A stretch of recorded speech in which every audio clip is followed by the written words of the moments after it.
بلوچستان میں اغوا برائے تاوان کی وارداتیں معمول بنتی جا رہی ہیں۔ کوئٹہ سے 2 ماہ قبل اغوا ہونے والے تاجر کو تاوان کی عدم ادائیگی پر اغواکاروں نے سفاکانہ طریقے سے قتل کر کے نعش ویرانے میں پھینک دی۔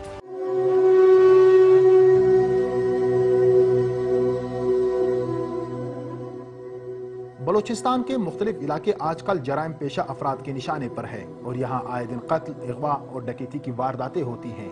ایسی ہی ایک واردات 22 اکتوبر کے دن کوئٹہ کے علاقے سیٹلائٹ ٹاؤن میں ہوئی، جہاں پیری روڈ کے رہائشی روی کمار کو اپنی دکان سے 86 ماڈل کی سفید رنگ کی گاڑی میں آنے والے 3 مسلح افراد نے اس وقت اغوا کر لیا جب وہ دکان کے لیے گاڑی سے مال اتار رہے تھے، جس کے بعد اغواکاروں نے روی کمار کے اہل خانہ سے رہائی کے بدلے 2 کروڑ روپے تاوان طلب کر لیا، مگر روی کمار کا خاندان اتنی بڑی رقم کی استطاعت نہیں رکھتا تھا۔ تاوان کا مطالبہ پورا نہ کرنے پر سفاک ملزمان نے 13 دسمبر کو روی کمار کو بے دردی سے قتل کر کے لاش کوئٹہ کے مضافاتی علاقے میں پھینک دی۔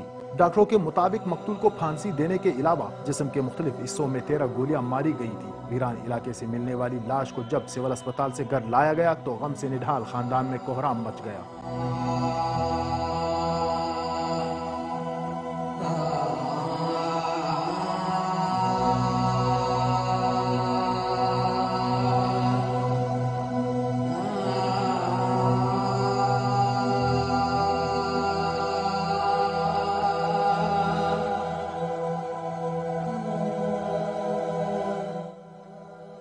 روی کمار کے لواحقین نے بتایا کہ اغوا کی رپورٹ تانا سیٹلائٹ ٹاؤن میں درج کرا دی گئی تھی، لیکن انتظامیہ کی جانب سے یہ تاثر ملا کہ اغوا کاروں کو تاوان کی رقم ادا کر دی جائے۔ ہم لوگوں نے اسی وقت اپنے انتظامیہ کو اطلاع دی اور باقاعدہ FIR کٹوائی، جس میں ہم لوگوں نے سارے واقعے کی اور اس کی نشاندہی کی تھی کہ اس قسم کے لوگ تھے، اس قسم کے کپڑے پہنے ہوئے تھے، جو نشانیاں تھیں وہ ہم لوگوں نے ان کو دی۔ اس کے باوجود جب ہم لوگ اس کے بعد جاتے رہے تو ان کا پازیٹیو ہونے کی بجائے بالکل نیگیٹو تھا، اور ان کا اشارہ یہی ہوتا تھا ہر وقت کہ جاؤ پیسے دے کر اپنے بندے کو چھڑوا کے لے آؤ۔ ڈیمانڈ اتنی کی جاتی ہے جو ہم لوگ اپنی خاندان کو بیچ کر آتے پھر بھی ہم لوگ وہ پوری نہیں کر سکتے، کروڑوں میں ہوتی ہے۔ تو کروڑوں کی ڈیمانڈ کو ہم لوگ آہستہ آہستہ وہ لوگ بیچ میں پڑھنے کے لیے تیار نہیں ہوتے۔ میں اس پوزیشن میں نہیں ہوں کہ آپ کو کچھ بیان دے سکوں، میری حالت بہت خراب ہے، اس لیے میں کچھ نہیں کہہ سکتا، بس اللہ ہی ان کو غرق کرے۔ باقی میں اپنے ہاتھ اٹھا کر صرف اللہ کو ہی کہہ سکتا ہوں، کیونکہ انسانوں سے توقع میری بالکل نہیں ہے، بس مہربانی۔ دیدہ دلیری دیکھیے کہ تاجر روی کمار کو قتل کرنے کے بعد ملزمان نے خود فون کر کے اہل خانہ کو اطلاع دی کہ لاش سول اسپتال میں پڑی ہے۔ اغوا برائے تاوان کی ان وارداتوں پر اقلیتی برادری سخت تشویش میں مبتلا ہے۔ یہ حالت ہے ہمارے لیے، یہ برادری کی، ہماری برادری کے لیے یہ حالت تھوڑی کی ہے۔ کیا ہم پاکستانی نہیں ہیں؟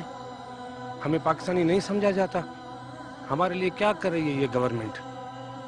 پورے بلوچستان کی ایسی کنڈیشن ہو گئی ہے کہ یہاں ہمارا رہنا محال ہو گیا ہے۔ مجھے بہت دکھ ہو رہا ہے، اس کے چھوٹے بچے ہیں، ان کی بوڑھی والدہ ہے، اور ان کے گھر کی آپ حالت دیکھیں۔ اقلیت کو کوئی تحفظ نہیں ہے، اغوا کیا جا رہا ہے، پیسے کی ڈیمانڈ سرعام کی جا رہی ہے، سرعام اٹھایا جا رہا ہے، کوئی پوچھنے والا نہیں ہے ان سے۔ کوئٹہ سمیت بلوچستان بھر میں اغوا برائے تاوان کی وارداتوں میں تشویشناک حد تک اضافہ ہوا ہے۔ درجنوں گروہ اس نوعیت کے واقعات میں ملوث ہیں، جو تاوان ادا نہ ہونے کی صورت میں مغویوں کو قتل کرنے سے بھی دریغ نہیں کرتے۔ ان واقعات سے تاجر، بالخصوص اقلیتی ہندو برادری بری طرح متاثر ہوئی ہے، اور عدم تحفظ کے باعث ہندو برادری نقل مکانی پر مجبور ہے۔ اخندزادہ جلال نورزئی، سما، کوئٹہ۔